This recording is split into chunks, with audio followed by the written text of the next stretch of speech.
Well, welcome.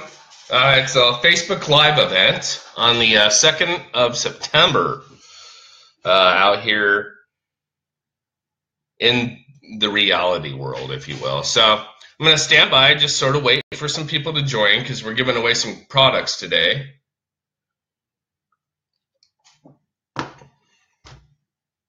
I've announced this on Facebook and set up an event, so give a couple minutes for people to join up because we have some pretty cool things we're going to give away today.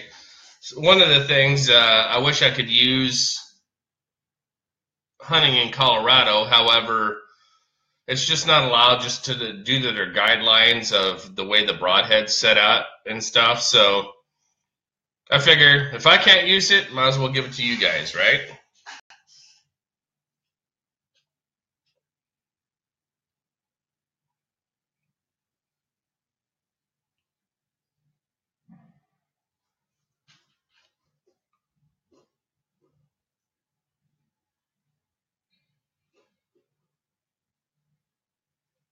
Okay, so once you guys start joining, go ahead and write something in there so I can know how many people we got. So I see there's one folks on here as of right now.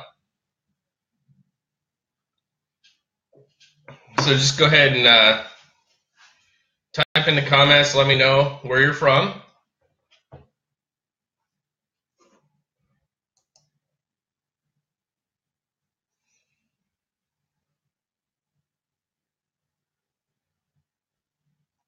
But like I was saying, I have a couple of things I'm giving away today. So great products. Some I've had. I was actually back home with my wife and family last week, cleaning out my sort of archery drawer, if you will, and decided I was going to go ahead and give a couple things away.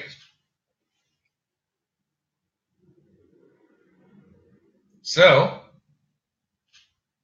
just waiting on folks to join. It's a rainy day out here on the East Coast.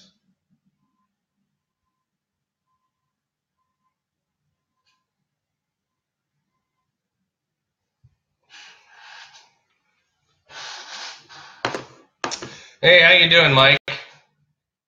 Okay. I'm not sure if it's raining up there. I'm actually, I'm stuck. I say stuck. I'm down here in D.C. doing a program right now, but it's raining pretty hard today. So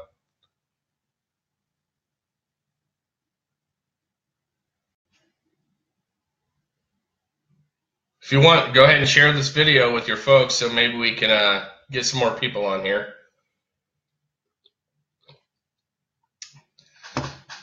And if you have any questions, go ahead and ask a question. Anything about our site, the reviews that we've done, certain bows, any other kind of products.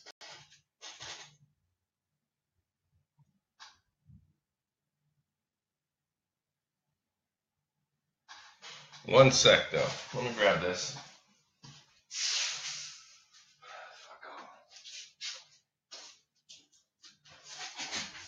All right, so we got 3 people on here so far, 3 minutes in. Let's go ahead and tell me where you're from. Tell me what you want to hear about. Like I said, I've got 2 prizes to give away today, so I'll decide who's going to get these prizes, and we'll go from there.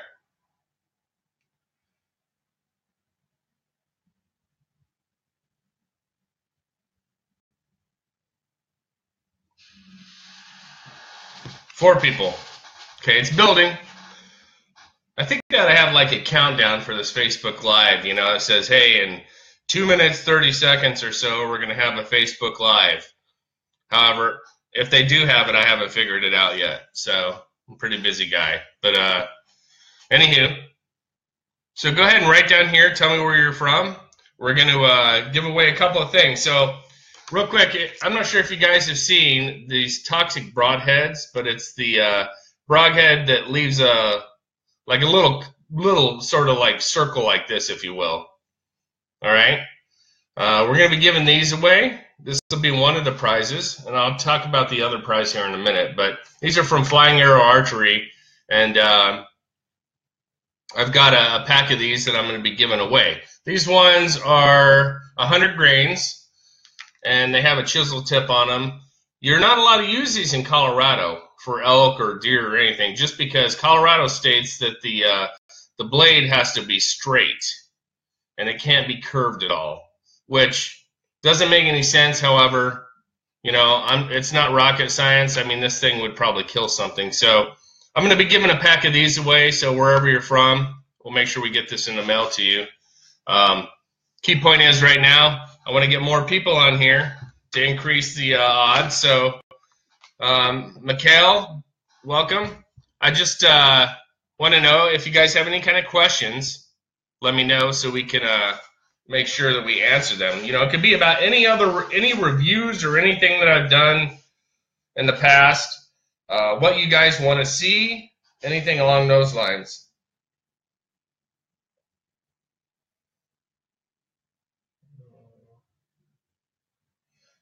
I'm sending something to somebody. Okay. So we got 3 folks on here. There was 4. There's 3. So if you want to let me know where you're from, if you have any questions, please let me know. On a separate note, I don't know if you guys have seen, probably in your Facebook feeds or on the news or whatever the case is, but there's a nurse in Salt Lake City that was actually arrested for doing her job. I found that pretty upsetting because I myself was a nurse. I'm actually in a program right now for anesthesia, doing nurse anesthesia. But I found that very unsettling, if you will, that a police officer would come in there and basically try to bully this nurse into drawing blood off of somebody. I found that was very, very distasteful. And, you know, based off of, you know, let the law do its job. However, I found that it was very unprofessional. And I think that the officer that was involved with arresting this nurse, this ICU nurse or burn victim nurse, which I'm guessing is ICU because that's what I used to be.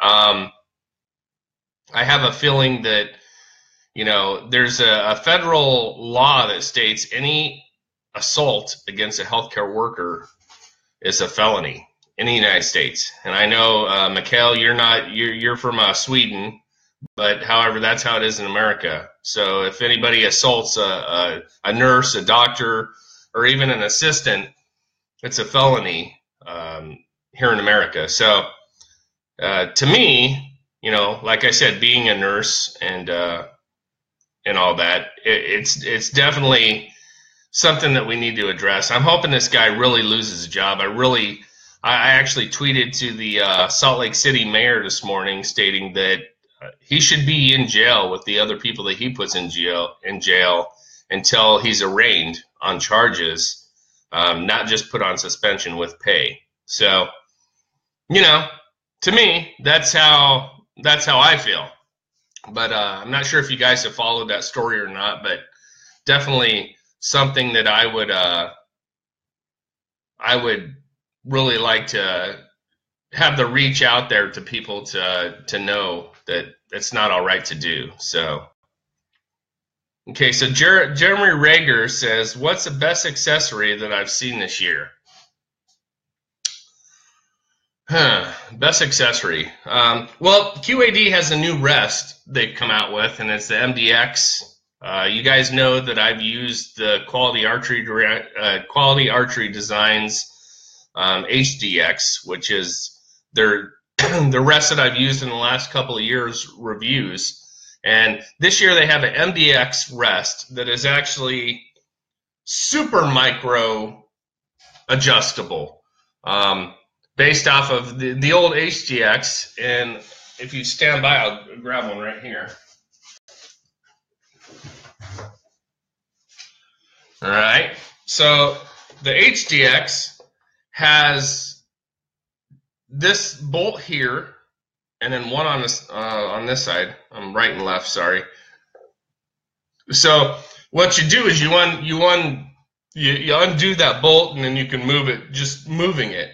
The MDX that they have out now actually has like a little dial on it, so you can turn it and it will go micro adjustments. So it's like their micro adjustment rest. And I think that that's probably one of the best accessories that I've seen for a bow this year.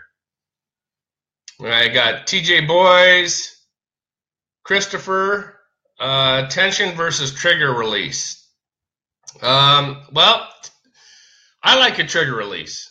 I shot a couple of tension releases, and if you guys aren't familiar with a tension release is something when you put it on your bow and you draw back your bow, you're going to get to your anchor point, and that's where you've set it at, and then to be able to make the shot, you pull it back to where it releases, and then the bow goes forward. I'm not a fan of that, just because, you know, a lot of people that shoot target archery, they use those tension releases because that's what they train with and that's what they're used with. Whereas I'm a hunter, I'm a bow hunter. I like to shoot target. However, I like to get out in the field and I go out there, I put my release on, I pull it back. I know when it's going to release because I'm the one that's controlling that, not the fact of me putting tension on it. Because if I come to draw on a bull elk that's coming in at 45 to 65 yards or 80 yards, wherever it is, and I have to hold draw for a long time, I will actually bring my bow down just a little bit off my draw length by lowering this elbow. And if I do that with the tension release, it's actually going to send the arrow out there, and I'm going to scare the elk off, maybe wound the bull in some place that I don't want to do. But however, for target archery, a lot of people that shoot in Vegas every year that do the 3D archery or the flat target archery, they like those tension releases. But for hunting, I would never use one. That's just my personal choice. But that's something I really like to advocate, is that you want to do the best thing that you could possibly do for the animal that you're out there hunting. So we got Norm on here. He's from Idaho. Welcome, Norm. Okay, anybody have any questions? And if you missed it, like I said, one of the prizes I'm going to give away, I'm going to give away 2 prizes a day. I have these toxic broadheads. Let me get that so you can see it because the light's shining through the window here. We have these, they cut this circular hole in them. Like I said, you're not allowed to use them. That's what the hole looks like in the animal. You're not allowed to use these in Colorado. They have to be a straight bladed broadhead or one of the new mechanicals like the Veteran from VIP. That's probably by far the best broadhead that I've ever seen because it's not only mechanical, but it has an 1.25 inch cutting diameter on it already.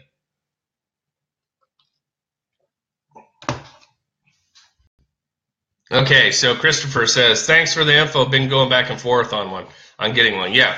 Well, so if you're a target shooter, go ahead, learn with that aspect or try to learn with it.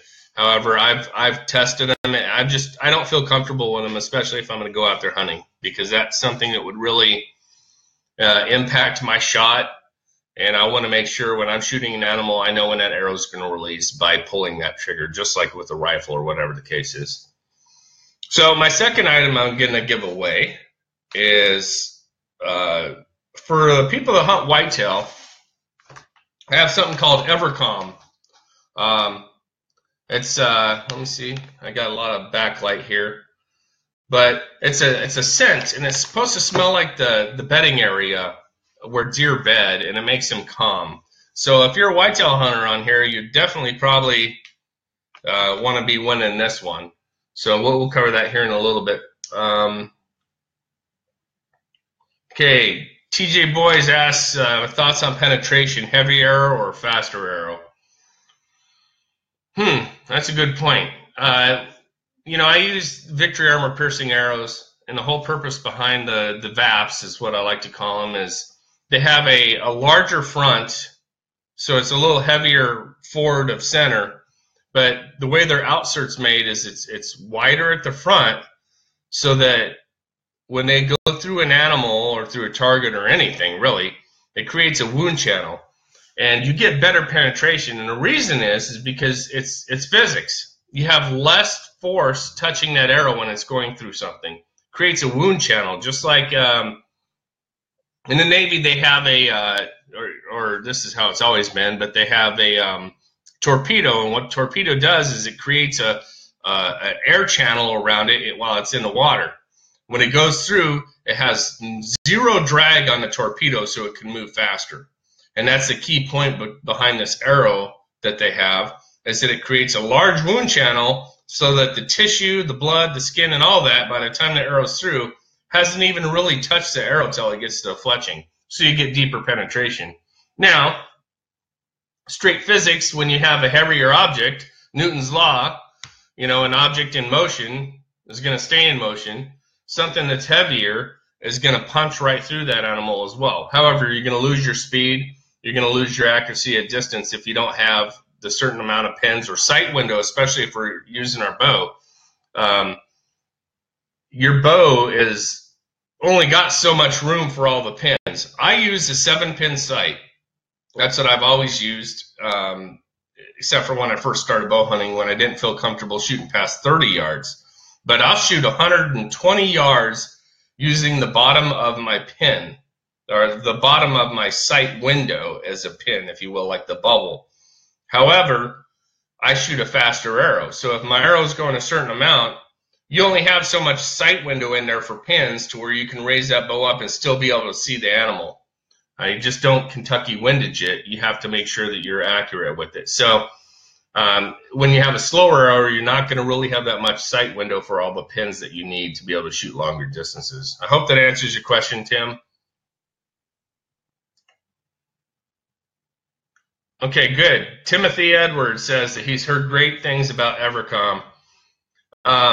Evercom, this was actually sent to me. A buddy of mine has a television show, and his name is Mike Stroff. And when he was a young kid, he and I used to shoot archery together out in North Carolina.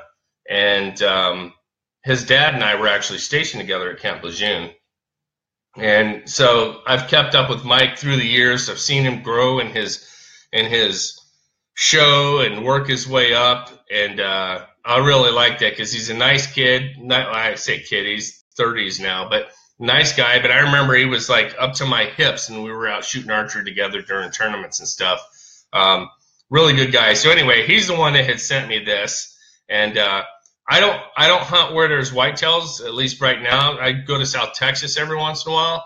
But I figured he'd sent me this, and I said, you know what? I'm going to give this to the people that are on my page. And I figure it's a great way to promote the product. I don't have any affiliation with them, just like I was talking about in my elk video with the elk call. But I'm going to go ahead and give this out. And if you guys get it, if you're the winner, I want you to let me know how it works for you. That would be something to be awesome. Okay, any questions? Let's see, here we go. I mentioned the Veteran is by far the best broadhead to be used. Can you explain the mechanics behind it and what it makes my number one choice? All right, so I'm not sure. I've known Matt Futera. He's the owner of Veteran Innovative Products. I've known him for, I want to say 15 years or so, I guess it would be. He's the inventor of the Gobbler Guillotine. He's the one that made that broadhead that was real famous, and all television shows were using it to cut the turkeys' heads off. There have been some other companies that have since come out with a broadhead like that. However, he was the original, and he actually was the one that owns the patent on all of that. He started this company, and I've been in constant contact with him for numerous years, asking him about this mechanical that he was making. Even way back when it was like super secret squirrel, we didn't really talk about it. And I don't have the broadhead here right now. I wish I would. You can go to veteranip.com or to his Facebook page. Just type that in, or even look at some of the other things and see what I've posted on it. However, the mechanics behind it, the blades are set back, so it has a long. I guess you have a tip at the front, trocar tip. You have the body of the broadhead, and the blades are set down back. The blades come out, so you have 1.25 inches cut in diameter. The thing about it is that I've shot this broadhead with a tuned bow and with a bow that's not tuned. And, you know, even with a bow that's not quite tuned, but it's close, with field points, you're shooting, you can get accurate, you can get your pins aligned, everything will work. However, if you throw a fixed blade broadhead on there and you shoot it, your arrows are going to be all over the place. It could be 12 inches to the left, and the next one be 12 to the right. It all depends on how the arrow comes off the bow, because you're putting wings on the front of that arrow and it's flying. The thing about the Veteran is the blades are set real far back. There's no drag. There's no anything along those lines. It's going to, you know, no wind planing that happens. And I've shot these broadheads at 50, 80, and 100 yards. But on video, I've done it at 50 and 80 yards. And I was actually cutting the fletchings off of arrows. And I'll post that video for you guys here. It's on my YouTube channel. And that's something I'd really like, is if you haven't subscribed to my YouTube channel, I want you guys to go over there and go ahead and subscribe to it. And, you know, it's just Outdoor Product Review. You could search that, and you get first-hand access to everything that I have as far as all my reviews and stuff, and no problem. So it's just something that's really cool. So the mechanics behind the broadhead, sorry. It actually has two springs in there. So you have a spring that holds the blades back, and when it hits, it has a ball bearing in it. The way that the broadhead sort of moves, it's not one of those old classic, like, and I hate to say the name, but Rage or some of the other ones where hitting the skin causes the blades to open. This is actually a mechanical aspect of the broadhead. When it hits, those blades go out to 2, and I think it's 2 1/4 inches or 2. It's over 2 inches, and it has a spring on the back that pushes them out. So you're not going to have that, you know, oh well, maybe my broadhead didn't come out. It's being pushed with the ball bearing and the spring behind it to hold those blades out. Now they will move independently around bone, but it leaves the largest wound channel that I've ever seen and the greatest blood trails. And I'm just waiting to shoot one through an elk, which is going to be this next year. I'm not going to be elk hunting this year. I'm actually very busy in a program getting a doctorate degree. So I'm living vicariously through you guys and watching all your successful photos and stuff that you could possibly send me. Let's see. What release am I shooting? Well, release-wise, I'm hoping this December. I have a little break. I'm going to be going to Texas. And I've shot, I'm not sponsored by them by any means. I used to be. But I just like them, and that's the TrueFire releases. I've always shot TrueFire. A couple of years there, I shot Jim Fletcher. I do like them, except for the fact that they have just like it's almost like a string that goes between your wrist and the release. If they would make a stiff one, sort of like the TrueFire, and where I could roll it back, that'd be even better. But I always use a hook release because I shoot a string loop. Matthew asked that question. So, Timothy, yes, I have shot the QAD Exodus. They're pretty good broadheads. They're a good fixed blade broadhead. However, sometimes, and it all depends, and I'm not sure why, it might be my arrows, whatever the case is, but I can't get them to shoot just like my field points, and that's why I've gone with the Veteran Innovative Products broadhead. But they are bone-crushing broadheads. I mean, I've seen some of the tests. We've shot them through barrels and stuff, and they hold up to pretty much everything. Okay, so Norm says, what equipment would you recommend for a boy or a man just starting shooting a bow and arrow? Well, I get this question a lot because there's a lot of people, they're like, well, I don't have the money to afford a $1,000 bow.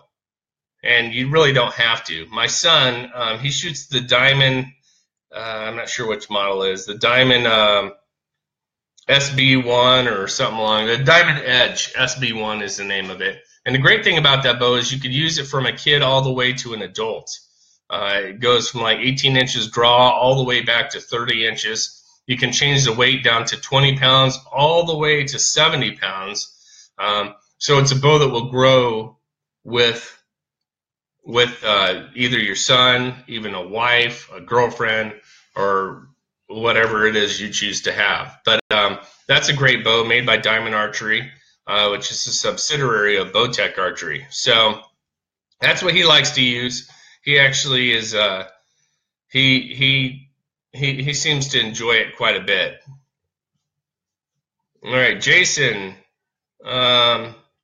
VIP has no slip blades that may not open on impact. Exactly. Always has that. It always has an 1.25 inch cutting diameter, no matter what. So, say if your blades don't open on that veteran broadhead, it's going to open anyway. I mean, needless to say, you're still getting a cutting diameter.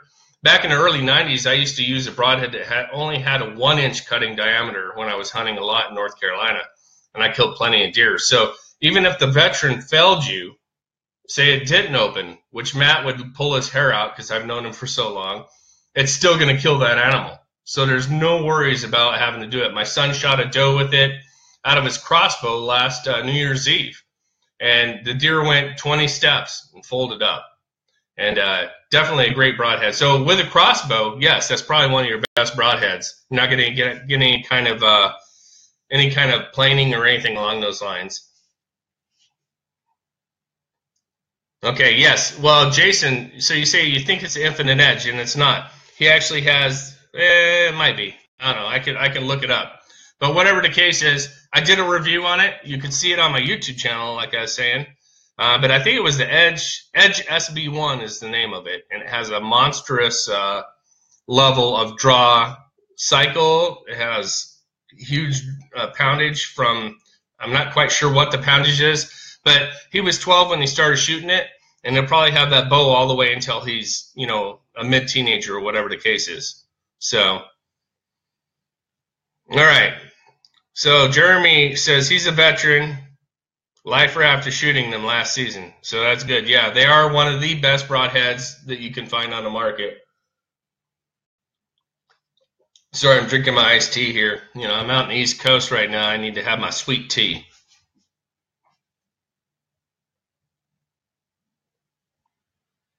Yeah, exactly. So Jeremy says, especially for his boy, he says, even if, he has a low poundage bow and say the broadheads don't open, no matter what, he's still getting a great kill because he has an 1.25 inch cutting diameter out there for the veteran.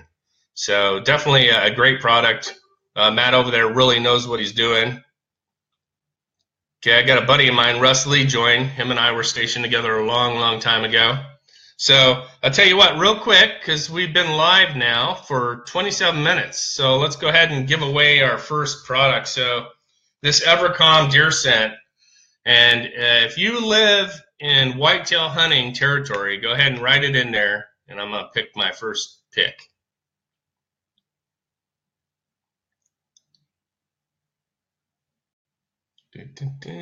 Hey, Russ, how's it going, buddy?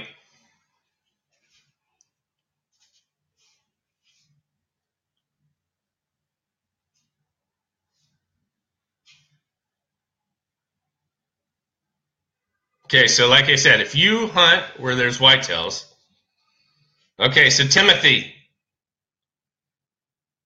here you go. We're going to give this to you, so I'll need you to go ahead and send me a message and let me know your address and stuff. All right? So, okay, so I know I've really been pounding these veteran broadheads. Unfortunately, I don't have any of those to give away. Maybe on our next Facebook Live, I'll be able to give some of those away. No problem, as far as getting those. I just I don't have any. Like I said, I'm not at my house. I'm actually going to a school. I think I mentioned that to you. So I really won't have access to many of my stuff. I was home the last couple of weeks with my family, and I just grabbed a few things for this Facebook contest, and that's when I sort of came up with the idea to say, hey, look, I'm going to give these away. So if you are interested, however, I do have another broadhead. I think I told you guys about it, from Toxic. Flying Arrow Archery. It's called the Toxic. And this is the cutting diameter hole you get in it. Well, let me move my finger the right way. I'm sure you guys seen the commercials on these. These are not allowed in Colorado, so you need to make sure you check your local game laws, just because Colorado, you have to have a straight blade. It can't be curved whatsoever. And so I'm going to be giving a set of those away. Find out who's our great next contestant for that one. Try to think. Okay. Who can answer? This is going to be a question. You have to get it right. So I went elk hunting. In 2012, I shot a really nice 6x6 bull. Okay, can you tell me the name of the bow, or at least the manufacturer of the bow that I shot that elk with? So I'll give you a couple minutes.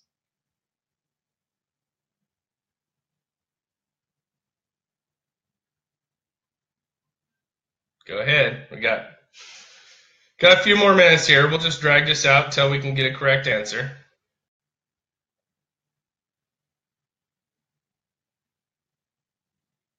All right, Jason.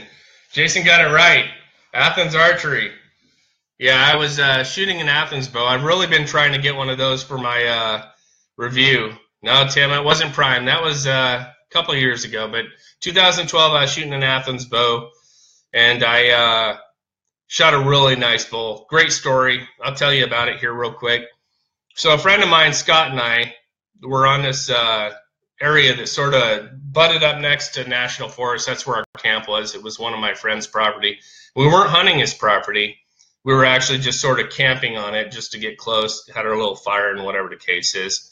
Real quick, Jason, go ahead and send me your address and stuff, and we'll get you these broadheads. But so we'd been hunting, and it was super hot, just super crazy. Bunch of people riding on the National Forest and on their dirt bikes, shooting their pistols and all this stuff in Colorado. And I had gone out there, sitting around. We didn't have a campfire. We were just sitting around drinking a couple of beers and whatnot. And all of a sudden, elk just started bugling all over the place on the National Forest. So we sat there and we were thinking, well, let's just sort of call to him, mess around with him. And this was the day before the end of the season. My oldest boy was hunting with us as well, and he'd really never experienced the elk bugling like that. So we started cow calling, and these elk were just on fire. So we were like, man, we might want to just turn off the lantern, because we couldn't have a fire that year because it was really dry. We turned off the lantern, decided to go to bed. It was already dark, and we'll go after them in the morning since we knew they were in the area.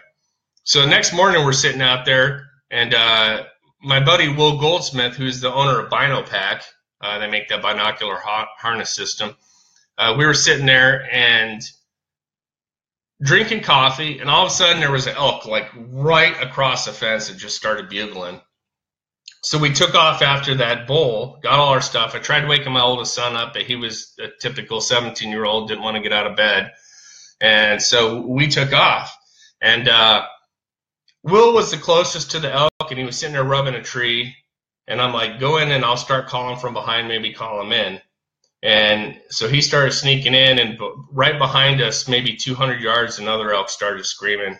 So we took off, myself and Scott took off, and it was a couple of little miney ridges over. It wasn't really big. We got over there, and man, it was crazy. I almost thought it was another hunter, because a bunch of cows started going, and then I bugled real hard, started raking on a tree. Next thing I know, this elk comes running out into this opening, and it is a big bull. And then the cow pops out, and the cow starts coming up the trail towards me. And the elk actually looked at her, ran up, put his horns underneath her, and pushed her back down the hill like that.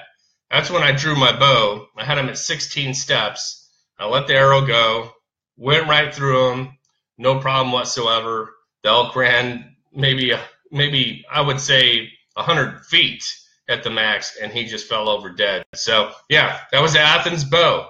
So, tell you, Jason, congrats. I'm glad that you remembered that. That's awesome. So I have a couple of things. So we got these toxic broadheads, like I said, and then that Abercom. So congratulations to our winners. Definitely glad that you guys came and joined this conversation. We're going to do some more of this stuff. Just trying to get used to using Facebook Live. I know I did it at the ATA show last year. However, this year I'm not going to be at the ATA show, but I will the next years after that. But we'll definitely get some more products out to all you guys. So I want to thank everybody for joining. And if you happen to win, I want you to send me a text or a message on here let me know your address, and we'll get these things in the mail for you. So make sure you guys all go and you subscribe to my YouTube channel, please, because that's the first place you're going to see it, and then any support helps. So I appreciate you guys joining, and we'll talk to you soon.